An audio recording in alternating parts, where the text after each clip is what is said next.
Hello everyone, how's everybody? So, welcome back. Welcome to my vlog. This is Gray Bonet, your Kachicks Master, and your Kachicks Mix for today's video.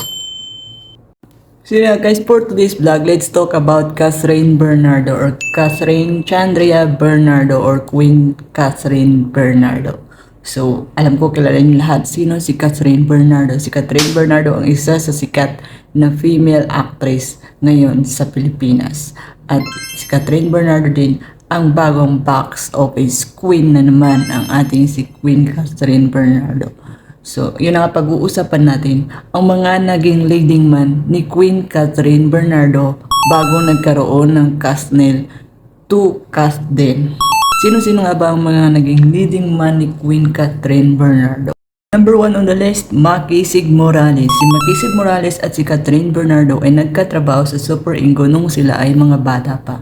So si Makisig Morales ang una sa listahan na fantasyeng Super Ingo. Number 2, Christopher Martin. Kung naalala nyo pa ang Endless Love remake ng GMA, ang gumanap na Genie noon, ang young Genie noon ay si Catherine Bernardo at ang kanyang leading man noon na gumanap na young Johnny ay si Christopher Martin. Si Christopher Martin ay talent ng GMA.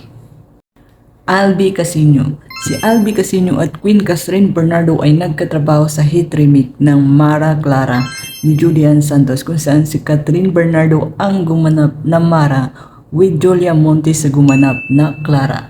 Si Albi Casino ang kanyang leading man doon na nagtrabaho sila ng almost a year na naging hit din ang kanilang love team na Caspi and Enrique Hill. So, pagkatapos si Albi Casino dahil sa mga issue ni Albi Casino, pinalitan ito ni Enrique Hill na baguhan pa lamang na talent ng Star Magic at dancer ng ASAP.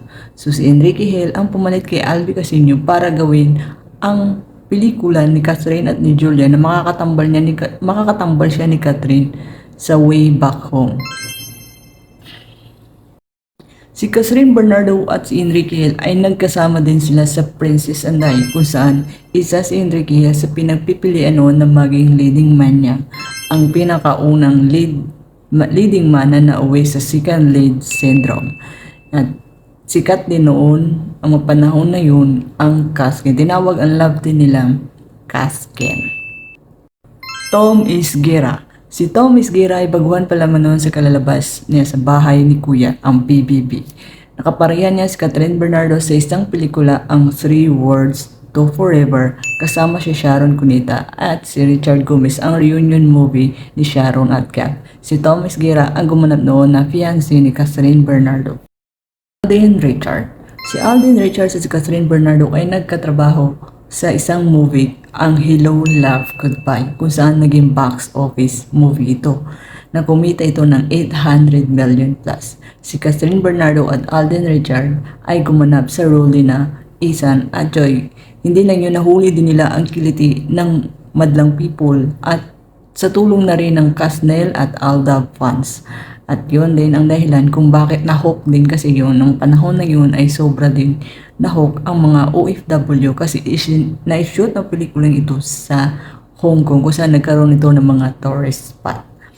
At si Catherine Bernardo at Alden Richard din ang tinanghal ngayong bagong box office king and queen at kung saan magkakaroon ng part 2 ang Hello Love Goodbye, ang Hello Love Again. So yun ang aabangan natin, ang Hello Love Again ng cast din ni na Catherine Bernardo at Alden Richard. Ang tinatawag natin yung cast din. Daniel Janford Padilla. Si Daniel Padilla ang pinaka-consistent at pinakamatagal na leading man ni Catherine Bernardo. Kay Daniel Padilla nag-umpisa ang second lead syndrome noong mga panahon ng Princess and I era kung saan naagaw niya ang trono ng leading man na dapat ay si Enrique Hill. Naging patok noon ang tambalang Castnel. Nagsimula si Daniel Padilla at Catherine Bernardo sa growing up hanggang sa yun na nga, pumasok na sila sa Princess and I kung saan dapat second lead lang si Daniel. Pero dahil sa patok ang kanilang love team at nakuha ni Daniel ang karisma ng mga tao para kay Catherine, naging leading man siya doon ni Catherine Bernardo, naging end game siya ni Catherine. Si Daniel Padilla din ang kasama ni Catherine Bernardo sa mga box office movies nila. And higit sa lahat, yung mga marami din silang nagawang hit teleserye katulad ng yun na nga, Growing Up, Princess and I, Got to Believe, Pangako Sa'yo, Lalo na Sangre, and Too Good to Be True.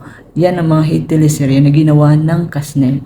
At ang kanilang mga box office movies naman ay ang Sister Akas 2012, 24/7 in Love, Must Be Love, Crazy Beautiful You, Barcelona Love Untold, Can't Help Falling in Love, in The House of Us. So yun ang mga pelikulang box office hit ng Kasnel. At yun na nga, dahil nga sa sobrang sikat ng Kasnel, maraming mga love team ang gusto silang nagpasan. Pero ang Kasnel sa loob ng 11 years ay namamayagpag pa rin. Si Daniel Padilla din ang first boyfriend ni Catherine Bernardo sa loob ng 11 years. From real to real ang naging relationship nila ni Daniel Padilla at nagtapos ito noong nakaraang taon 2023. So yun ang mga leading men, mga naging leading men ni Queen Catherine Bernardo. So sino ang bet nyo para kay Catherine Bernardo? At marami pang upcoming movies ang darating sa ating Queen Catherine Bernardo. So sino ang bet nyo sa kanyang mga naging leading man bukod kay Daniel Padilla?